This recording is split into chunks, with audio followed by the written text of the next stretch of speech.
ሰላም ጤና ይስጥልኝ የኦፕራቲቭ ቤተሰቦች እንደምን አላችሁ? መጽሐፍ ቅዱስን ምን ያህል ያውቁታል? ዛሬ ዕውቀትዎን የሚፈትኑና ጥልቅ ሚስጥር የያዙ 15 ምርጥ የመጽሐፍ ቅዱስ ጥያቄዎች ይዘንላችሁ ቀርበናል።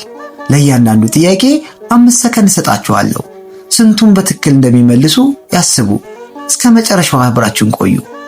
ወደ መጀመሪያው ጥያቄ ቁጥር 1 እግዚአብሔር ለአብርሃም በገባለት ቃል ኪዳን ተከትሎ እስራኤል በግብጽ ባርነት ለስንት ዓመታት እንደሚቆይ ተናግሮ ነበር? ሀ ለ70 ዓመት፣ ለ400 ዓመት፣ ሐመሮዋ ለ430 ዓመት። 5 ሰከንድ አለዎት። ትክክለኛው መልስ ለ400 ዓመት ነው። እግዚአብሔር ለአብርሃም በራእይ ተገልጦ ዘርህ ለእርሱ ባልሆነች ምድር ስደተኞች እንዲሆኑ ባሪያዎችም እንዲያደርጓቸው 400 ዓመት እንዲያስጨንቋቸው በእውነት እወቅ ብሎት ነበር። እስራኤልም በግብጽ በቆዩበት ጠቅላላ ጊዜ 430 ዓመት ቢሆንም ዘጸአት 12:40 አስቀድሞ የተናገረው የጭቆናን ዘመን ግን 400 ዓመት ነበር። ዘፍጥረት 15:13ን ተመልከቱ። ጥያቄ ቁጥር 2 ነቢዩ ኤልሳ የጠላቶቹ የሶርያን ተከቦ ሳለ አገልጋዩ ፈርቶ ሲጮህ ኤልሳ ያሳየው አስገራሚ ትዕይንት ምን ነበር? ሀ ሰማዩ ሲከፈት፣ የተራራው ሙሉ በእሳት ፈረሶችና ሰረገላዎች፣ ሐመሮዋ መላእክታን ሲወርዱ። 5 ሰከንድ አለዎት። ትክክለኛው ምላሽ የተራራው ሙሉ የእሳት ፈረሰኞችና ሰረገሎች ነው። ኤልሳ አቤቱ እንዲያይ አይኖቹን ክፈት ብሎ ጸለየ። እግዚአብሔር የብላቴናውን አይን ከፈተ። እነሆም የኤልሳ ዙሪያ ያለው የተራራ በእሳት ፈረሶችና ሰረገሎች ሞልተው አየ። ይህ የሚያሳየው እግዚአብሔር ለቅዱሳኑ የሚያደርገውን የማይታይ ጥበቃ ነው። ሁለተኛ ነገሥት 6:17 ተመልከቱ። ጥያቄ ቁጥር 3 ኢየሱስ ክርስቶስ አልዓዛርን ከሞት ሊያስነሳው ሲሄድ አልዓዛር በመቃብር ውስጥ ለስንት ቀናት ቆይቶ ነበር? ሀ ለ2 ቀን፣ ለ3 ቀን፣ ሐመሮዋ ለ4 ቀን። 5 ሰከንድ አለዎት።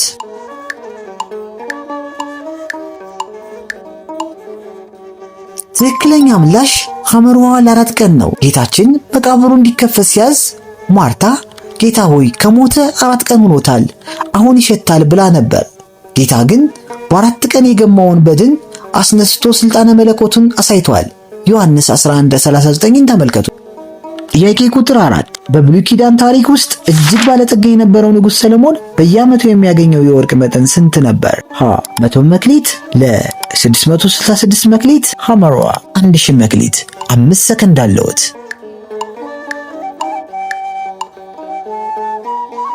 ትክክለኛው መልስ ለ666 መክሊት ወርቅ ነው። መጽሐፍ ቅዱስ በአንድ ዓመት ውስጥ ለሰለሞን የሚመጣለት የወርቅ ሚዛን 666 መክሊት ወርቅ ነበር ይላል። ይህ ቁጥር ከአዲስ ኪዳን ካለው የአውሬው ቁጥር ጋር ቢመሳሰልም በሰለሞን ታሪክ ግን የሀብቱን ግዝፈት ለመግለጽ የተጠቀመበት ነው። አንደኛ ነገሥት 10:14። 5ኛ ጥያቄ ላይ ደርሰናል። ሐዋርያው ቅዱስ ጳውሎስ ወደ ደማስቆ ሲሄድ ጌታ ተገልጦለት ከወደቀ በኋላ ለስንት ቀናት አይኑ ሳይበራና ምግብ ሳይበላ ቆየ? ሀ ለ3 ቀን፣ ለ7 ቀን፣ ሐመሮዋ ለ40 ቀን። 5 ሰከንድ አለዎት።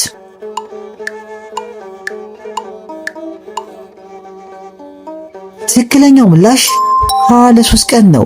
ብርሃኑ ኃይለኛ ስለነበር ጳውሎስ ወይም ሳውል ለ3 ቀናት እያየ አልነበረም። ምንም አይነት መብልና መጠጥም አልቀመሰም ነበር። ይህ ጊዜ ለጳውሎስ የንስሐና ራሱን የማዘጋጃ ጊዜ ነበር። ሐዋርያት ሥራ 9:9ን ተመልከቱ። ጥያቄ ቁጥር 6 በመጽሐፍ ቅዱስ ውስጥ ስሙ ሲጠቀስ የእግዚአብሔር ወዳጅ ተብሎ የተጠራው ታላቅ አባት ማን ነው? ሀ ዳዊት፣ ለሙሴ፣ ሐመሮዋ አብርሃም። 5 ሰከንድ አለዎት። ትክክለኛው ምላሽ ሐመሮዋ አብርሃም ነው። አብርሃም በእግዚአብሔር አመነ፣ ጽድቅም ሆኖ ተቆጠረለት፣ የእግዚአብሔር ወዳጅ ተባለ ይላል። ይህም ታላቅ ክብር የተሰጠው በእምነቱና መከራን በመታገሱ ነው። ያዕቆብ 2:23ን ተመልከቱ። ጥያቄ ቁጥር 7 ጌታችን ኢየሱስ ክርስቶስ 5000 ሰዎች በመገበው በስንት እንጀራና ዓሣ ነበር? ሀ በ7 እንጀራና በ2 ዓሣ፣ በ5 እንጀራና በ2 ዓሣ፣ ሐመሮዋ በ12 እንጀራና በ5 ዓሣ። 5 ሰከንድ አለዎት።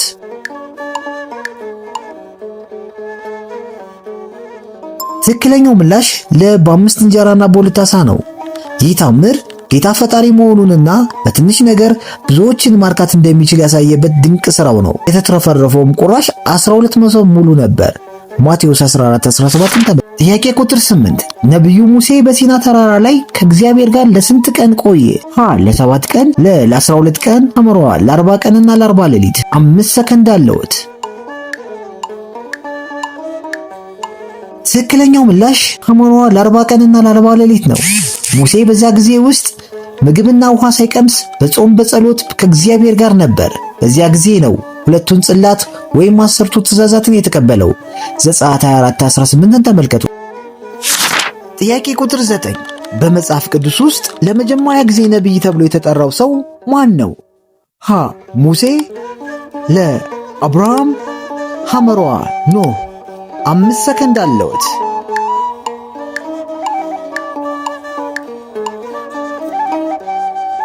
ትክክለኛው ምላሽ ለአብርሃም ነው።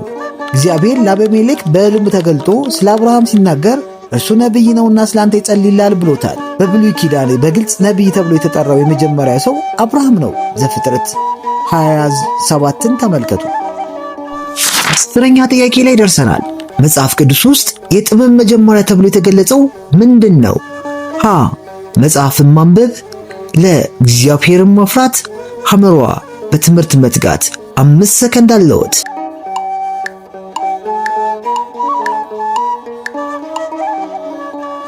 ትክክለኛው ምላሽ ለእግዚአብሔርን መፍራት ነው። የጥበብ መጀመሪያ እግዚአብሔርን መፍራት ነው። ሰነፎች ግን ጥበብንና ተግሳጽን ይንቃሉ ይላል። እውነተኛ ዕውቀት የሚጀምረው ፈጣሪን ከማወቅና ትእዛዙን ከመጠበቅ እንደሆነ ያስተምራል። መጽሐፈ ምሳሌ 1:7።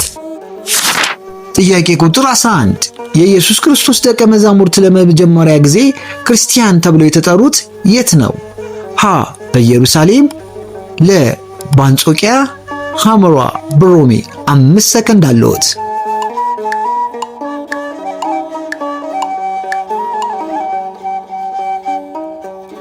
ምላሽ በአንጾኪያ ነው። ደቀ መዛሙርቱ መጀመሪያ የመንገዱ ሰዎች ይባሉ ነበር። ነገር ግን አንጾኪያ የሚኖሩ አማኞች ክርስቶስን ስለሚመስሉና ስለ እርሱ ስለሚመሰክሩ አሕዛብ ክርስቲያን ወይም ክርስቶስ ወገኖች የሚል ስም አወጡላቸው። ሐዋርያት ሥራ 11:26 ተመልከቱ።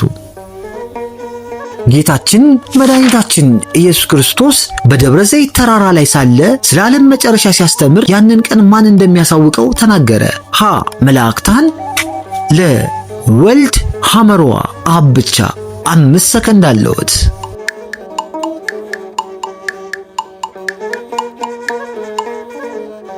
ትክክለኛው ምላሽ አብ ብቻ ነው። ስለዚያች ቀንና ስለዚያች ሰዓት ግን ከአባት ብቻ በቀር በሰማይም መላእክት ቢሆን ወልድም ቢሆን የሚያውቀው የለም ይላል። ይህን የሚያሳየው ቀኑ ድንገት መሆኑንና ሁልጊዜ ዝግጁ ሆነን መጠበቅ እንዳለብን ነው። ማቴዎስ 24:36ን ተመልከቱ።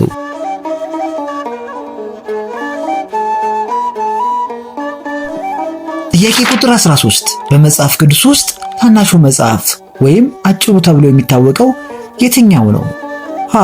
የይሁዳ መልእክት፣ ሁለተኛ ዮሐንስ መልእክት፣ ሶስተኛ ዮሐንስ መልእክት። 5 ሰከንድ አለዎት።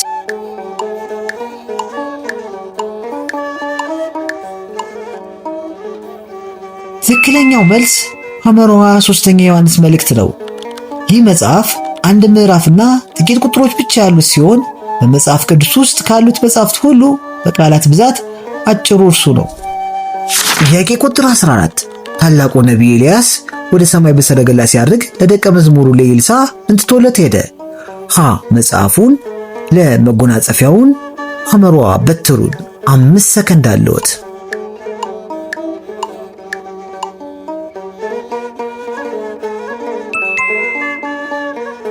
ትክክለኛው ምላሽ ለመጎናጸፊያውን ነው። ኤልያስ ሲያርግ መጎናጸፊያው ወደቀ። ኤልሳም አነሳው። ያ መጎናጸፊያ የኤልያስን መንፈሳዊ ስልጣንና በረከት ለኤልሳ መተላለፉን የሚያሳይ ምልክት ነበር። ሁለተኛ ነገሥት 2:13ን ተመልከቱ። የመጨረሻው ጥያቄ በመጽሐፍ ቅዱስ ውስጥ የእምነት አባት ተብሎ የሚታወቀው ማን ነው? ኖህ፣ ሙሴ፣ አብርሃም። 5 ሰከንድ አለዎት።